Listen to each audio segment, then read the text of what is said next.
ফুটন্ত গরম পানির মধ্যে আটার এই ডো দিয়ে বানিয়ে নিলাম পুর ভরা মজার পাউরুটি। সকাল বিকালের নাস্তা অথবা বাচ্চাদের টিফিনের জন্য বেস্ট একটা আইটেম এটা হতে পারে। হাতে যদি থাকে কম সময়, আপনারাও চাইলে সহজে এই রেসিপিটা বানিয়ে নিতে পারেন। সবসময়ের মতো সহজ করে রেসিপিটা শেয়ার করব, কারণ হৃদয় ফেরদৌস খান চ্যানেল মানেই সহজ রেসিপি। এখানে একটা বোলের মধ্যে আমি নিয়েছি আটা। আপনারা চাইলে কিন্তু এখানে ময়দাও ব্যবহার করতে পারেন। আটা আমি নিয়েছি 1.5 কাপ পরিমাণ। এখন কিছু ইনগ্রিডিয়েন্টস অ্যাড করছি। এখন লাগছে আমার হাফ চা চামচ পরিমাণ ইস্ট। ইস্ট কিন্তু এই আটার ডোকে ফ্লাফি করতে হেল্প করবে। সাথে লাগছে 1 টেবিল চামচ গুঁড়া দুধ, হাফ চা চামচ লবণ এবং 1 চা চামচ চিনি। And last but not the least, আমি কুকিং অয়েল ব্যবহার করেছি 2 চা চামচ। এখন সব কিছু খুব ভালো মতো হাতের সাহায্যে মিক্স করে নিব। আর হালকা কুসুম গরম পানি দিয়ে এটা একটা আটার ডো আমি তৈরি করে নিয়েছি। এখানে প্রায় হাফ কাপ পানি লেগেছে আমার। তো যখন দেখতে পারবেন এরকম আটার কনসিস্টেন্সিতে চলে আসবে, তো হয়ে গেছে। সামান্য একটু উপরে তেল গ্রিস করে আমি এটা আধা ঘন্টার জন্য রেস্টে রেখে দিচ্ছি। এখন একটা প্যানের মধ্যে আমি 2 চা চামচ পরিমাণ তেল নিয়েছি। এখন দিয়ে দিচ্ছি কুচি করে রাখা কাঁচা মরিচ এবং কাঁচা পেঁয়াজ। সাথে হাফ চা চামচ আমি আদা রসুন বাটাও ব্যবহার করেছি। কিছু সময় এই সবগুলো ভেজে নিব। যখন পেঁয়াজে একটু গোল্ডেন কালার আসবে, এই পর্যায়ে আমি ব্যবহার করছি সিদ্ধ করে রাখা আলু। এখানে দিয়ে দিলাম হচ্ছে প্রায় হাফ কাপ পরিমাণ। তার সাথে আগে থেকে গরুর মাংস রান্না করা ছিল, সেখান থেকে 2-3টা পিস নিয়ে আমি ছোটো ছোটো পিসেস করে এখানে দিয়েছি।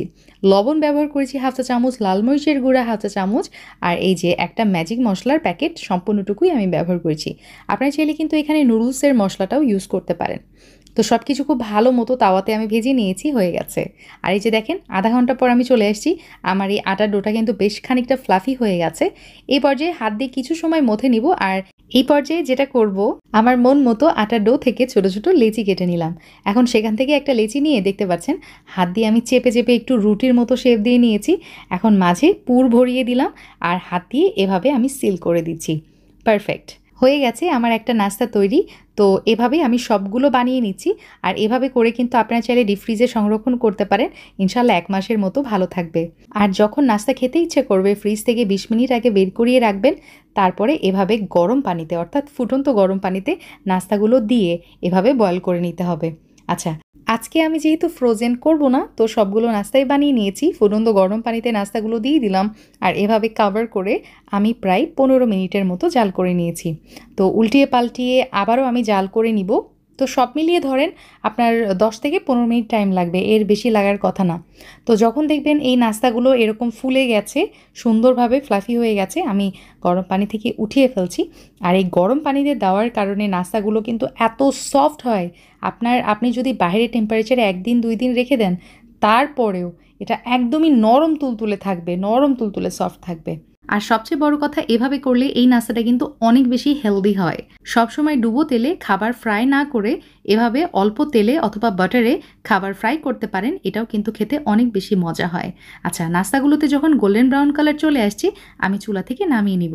এখন গরম গরম এই নাস্তা আপনারা চাইলে আলুর তৈরি মেয়োনিজের সাথে সার্ভ করতে পারেন। কয়েকদিন আগে আপনাদের সাথে এই রেসিপিটা শেয়ার করেছিলাম, আলুর তৈরি মেয়োনিজ। আপনারা অনেক পছন্দ করেছেন। রেসিপিটা আমার ফেসবুক পেজ এবং ইউটিউব চ্যানেলে দেওয়া আছে, তবে আপনাদের সুবিধার জন্য এই ভিডিওর কমেন্ট বক্সে আমি রেসিপি লিঙ্ক দিয়ে রাখবো, আপনারা চাইলে চেক করে নিতে পারেন। নর্মাল ফ্রিজে এই নাস্তা প্রায় 7 দিনের মতো ভালো থাকবে, আর রুম টেম্পারেচারে এটা 2 দিন ভালো থাকবে। সেনাফ ফর টুডে, আল্লাহ হাফিজ, আসসালামু আলাইকুম।